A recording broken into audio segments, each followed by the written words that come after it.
weather forecast here at Mount Panorama Bathurst as we welcome you back doesn't look good. It's going to be a massive challenge for the drivers and crews throughout the day with some intermittent rain forecast.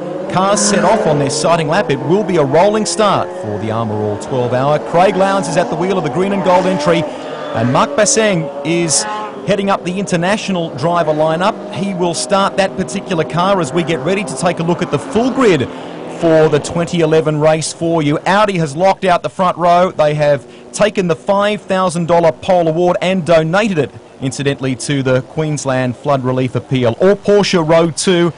Watch for David Reynolds there out of position 5. David Wall, the Australian GT champion, out of grid 6 as we come down through the field. Now head into some of the class cars and keep an eye on the Evos and the WRXs. These four-wheel drive cars, although only class cars, will charge through all day. Here, Lee Burgess, Damien Flack and Neil McFadden really keeping the pressure on the pole-sitting production car. That'll be a fantastic battle throughout the day. So we roll down toward the start. Craig Baird, as you can see, peeling off into pit lane. We are told from the VIP crew this is all part of a plan, so we'll hopefully get Grant on the spot to get an update there. But Lowndes will lead the field away. Wonderful sight. Early morning here, sun rising at the mountain. And Lowndes will lead them away. There's the green. Basseng right beside him. He set some impressive laps across the weekend. And watch for his young teammate throughout the day as well, young Christopher Meese, who's settled into the job very well. So here's the VIP entry. Craig collared us this morning and said, hey, don't worry about this. We're going to go out of sequence, but that could really help us come the end of the day. Yeah, certainly not something you're used to seeing in Australian racing, but from a strategy point of view, those guys have got to do 10 pit stops of 90 seconds duration. So they're going to sit there for 90 seconds straight off the bat, get out of sequence for the rest of the field, and then hopefully charge through as the race progresses. Well, it's busy like this, isn't it? Lights ablaze for some of them, sun starting to rise, but it's nice cool conditions, particularly for the Evo cars that will thrive in this sort of temperature. Magic time of the day to be driving around Mount Panorama as the sun comes up. Very, very cool. The track is awesomely quick in the early morning, and the turbo cars, the Evos and the WRXs, will be loving that cold air. Dean Grant has taken the start in the Procon Developments Mosler there, the MT900, beautiful 7-litre V8 engine that you often find in the hand-built engine, we should point out too, in the Corvettes. We jump aboard Hector Lester's Ferrari, one of two of the beautiful 430 GT3s in the field. And these things scream. You wouldn't think listening to these engines they'd last 12 hours, but obviously Ferrari been involved with sports car racing and endurance racing for an incredibly long time, and these cars are built to last the distance, as are all GT3 cars. They're actually built for 24-hour racing, so 12-hour, they're only getting warmed up. And already putting pressure on the Maranello Motorsport entry. Makes the move at Falcon Elbow, Forest Elbow as we know it. Quick check of the mirror. And then on to the 1.9 kilometre Conrod Straight. Great chance to stretch the legs of the Ferrari. So here's Craig Baird, who started in the VIP Petrus Porsche. This is the 2010 spec car, the GT3R. Let's go to Grant for more. Yes, the pit stop strategies have already started. Tony Quinn, you elected to bring the VIP Pet Foods car in nice and early into the pits. What was the thought process there? Yeah, it was all part of the cunning plan that we have to get a pit stop out of the way early, and we're hoping for a safety car so that we can get back up to the leaders, but we've got to do 3 extra pit stops, so that's one of them out of the way. I suppose it also helps having nice clean track out there at the moment too in these cool conditions. Yeah, look, the trouble is that because of the shortage of cars, I don't think there's going to be many safety car laps, so it was part of the grand plan. Thanks, Tony. No worries. This is the Corvette in Class C, the GT4 entry of Paul Freestone, and it's been a tough weekend for them so far. They've been waiting for some new parts to arrive. They've only just fronted at the mountain, and now the crew frantically working to get that car out there. It was not, as you can see, able to take the start. Hopefully they'll be out there and circulating at some point. Lowndes leading the way. Mark Basseng starting to put some pressure on.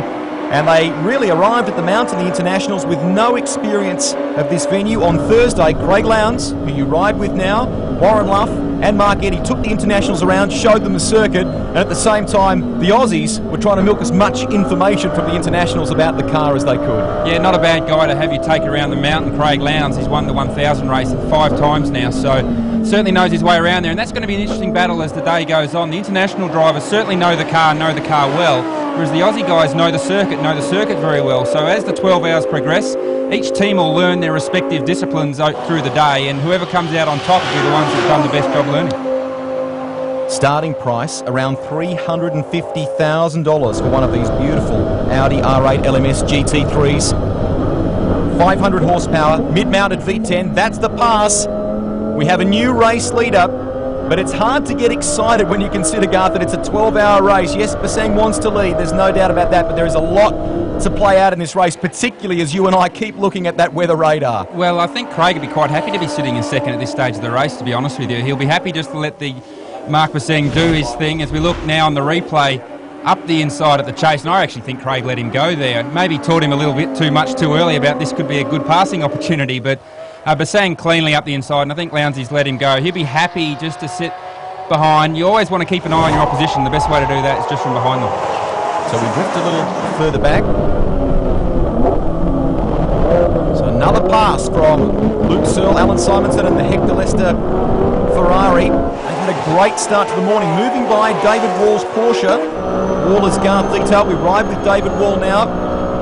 Wall may try and take that position back now. He's won the Australian GT Championship the last 2 years in a row. The Wall family do a great job with the build on this car, and he gets the job done, heading back into the chase. You see here, as we see now, I think it's Simonson straight back up the inside of the chase. We're seeing the two strengths and weaknesses of these two cars. Ferrari not as quick down the straight in Conrod, but much more nimble, much better on the brakes, much easier to get up the inside. So that's the great thing about GT3 racing and endurance racing, is each car has its own strength, its own weakness, and that plays out over the duration of the event. Already we're starting to see some lapping going on of the Class E, the production performance class cars. So this is where it'll get busier for the competitors as the day goes on. The Il Bella Rosso Ferrari in the hands of John Bowe and Tim Lay, a replay of the pass. This is the other car, the red alert entry, in the hands of Alan Simonson. And again up the inside of the chase, and all that racing, giving each other plenty of room. Here we are in hour one of a 12-hour race. There's no need to get the elbows up this early. You can see there the team at Maranello Motorsport not really all that excited. It's a long day ahead of everyone. Tim Lay looks like he's just woken up. Maybe he drove here while the opening stint was happening. Of course, he lives up the road in Orange. Look at that great shot from Baseng as he comes back down into the chase. We'll talk a lot about aerodynamics and how good these Audis are across the top of the mountain. That's a very graphic shot of how the wind moves across the rear wing there. It's still very, very cold, a lot of humidity in the air, and great opportunity to see the rear wing at work there. Back on board with Craig Lowndes now. A few people have emailed in and been speaking on Twitter about Lowndes. You know, how is he able to do this, to drive for Audi when we see him at the wheel of the Vodafone Commodore throughout the year? Well, the simple answer to that is he's not a Holden contracted driver. He's contracted to the 888 team, so he is free to go and do activities like this, and he's made no secret of the fact that as he continues in his career, he'd like to do endurance events, particularly like Le Mans. And great team to be trying to hook up with, the Audi team. Obviously, not only to have their GT car program going, but also their outright LMP1 car, the diesel car that has won multiple times at Audi. And if I was Lowndesy, I'd be trying pretty hard to get inside that thing as much as he can. Here Big incident coming. That's the Mosler. Wowee, the MT900 now. Dean Grant is at the wheel of this car. It looks like you can see there the back left has deflated or something's gone wrong. Let's hope that Dean is okay. Armour All replay. And this is at the entry to the chase. This is a massive, massive incident. Look at the bodywork flying off the car. And hopefully Dean's okay. Not any light contact with the wall there, but nothing too serious. But that's a big, big incident early in this event. Let's go to Grant. I'm down here with Max Twigg, who's just been watching a replay of the incident. Can you tell us from your perspective what went wrong, or was anything said on the radio in the lead up to that? I've only just, it's obviously just happened. He's all right. He's talking in the car. He's obviously going to get out of the thing now, but a blown right rear, it looks like. Or left rear, I think. Left rear. Part of the circuit where you don't want tyres letting go. It's fast there. The car's been lurching a little to the right there at times, but that looks like to me it's a tyre let go. Tragic, mate. Hard luck, mate.